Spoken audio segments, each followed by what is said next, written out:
नमस्कार मित्रों, गोष्ठी विद डॉक्टर अतुल की आज की साप्ताहिक कड़ी में आप सबका आत्मिक स्वागत है, अभिनंदन है।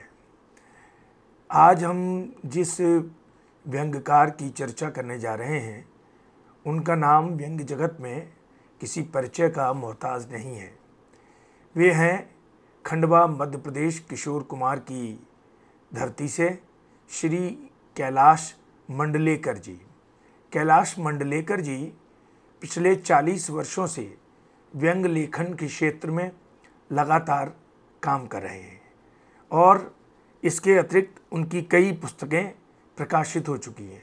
न केवल व्यंग्य लेखन बल्कि व्यंग्य आलोचना के क्षेत्र में भी कैलाश मंडलेकर जी का काम अत्यंत महत्वपूर्ण है। पिछले कुछ वर्षों में खुली सड़क पर, सर्किट हाउस पर लटका चांद, एक अधूरी प्रेम कहानी का दुखांत, लेकिन जांच जारी है, बाबाओं के देश में, धापू पनाला, कैलाश मंडलेकर की 10 कहानियाँ, कैलाश मंडलेकर के चयनित व्यंग्य, कैलाश मंडलेकर के चर्चित व्यंग्य और एक आलोचना की पुस्तक हिंदी व्यंग्य की प्रवृत्तियाँ और परिवेश शीर्षक से प्रकाशित हो चुकी है। निमाड़ के हिंदी कवियों को लेकर भी एक पुस्तक का संपादन उन्होंने किया है और मध्य प्रदेश के एक प्रमुख दैनिक में लंबे समय तक एक कॉलम जिसका नाम था तिरफेंक, उसको भी उन्होंने बहुत लोकप्रिय बनाने में और लगातार कॉलम लेखन के रूप में उनकी ख्याति जानी जाती रही है। स्वतंत्रता संग्राम पर केंद्रित एक वृत्त चित्र श्रृंखला जो कि माखनलाल चतुर्वेदी जो प्रसिद्ध पत्रकार थे और स्वतंत्रता सेनानी थे, पुष्प की अभिलाषा जिनकी प्रसिद्ध पंक्तियां हैं, आज भी बहुत सारे पाठकों और लेखकों को चाहा नहीं सुरबाला के गहनों में गूथा जाऊं याद होगी। उस पर एक वृत्त चित्र का भी आपने प्रस्तुतिकरण किया, शोध पर प्रस्तुति थी वो। आपको समय समय पर मध्य प्रदेश और उसके बाहर कई बड़े पुरस्कार भी हासिल हुए हैं, जैसे राष्ट्रीय शरद जोशी सम्मान, अखिल भारतीय टेपा सम्मेलन में प्रथम राजेंद्र द्विवेदी सम्मान, प्रथम ज्ञान चतुर्वेदी सम्मान, मध्य प्रदेश साहित्य अकादमी का व्यंग्य पुरस्कार। इसके अतिरिक्त आपको अभिनव कला परिषद भोपाल का शब्द शिल्पी सम्मान, गक्खड़ सम्मान, मध्य प्रदेश लेखक संघ का प्रादेशिक व्यंग्य सम्मान और निमाड़ लोक संस्कृति न्यास का सिंगाजी सम्मान आदि प्राप्त हुए हैं। तो आप जिनका कि जन्म 9 सितंबर को नीमसराय हरदा मध्य प्रदेश में हुआ, फिलहाल खंडवा में रहकर स्वतंत्र लेखन में रत हैं। कैलाश मंडलेकर जी के व्यंग्यों की एक विशेषता है कि वो अपने व्यंग्य जब लिखते हैं तो उसमें बहुत सहज सरल ग्राम्य शब्दावली का भी बहुत खूबसूरत प्रयोग करते हैं।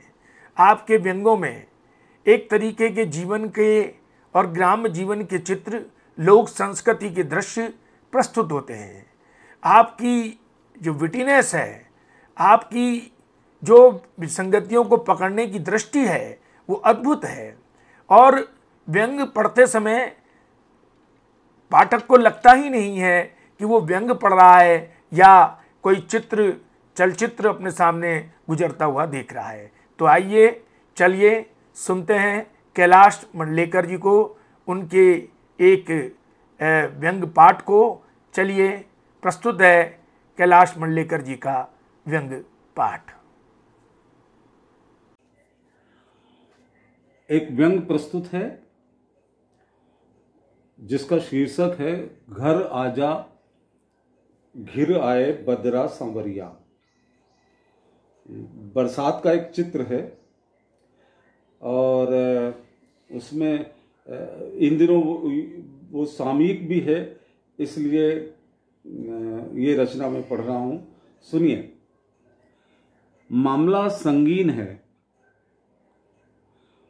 बदरा घिर आए हैं और सांवरिया घर पर नहीं है।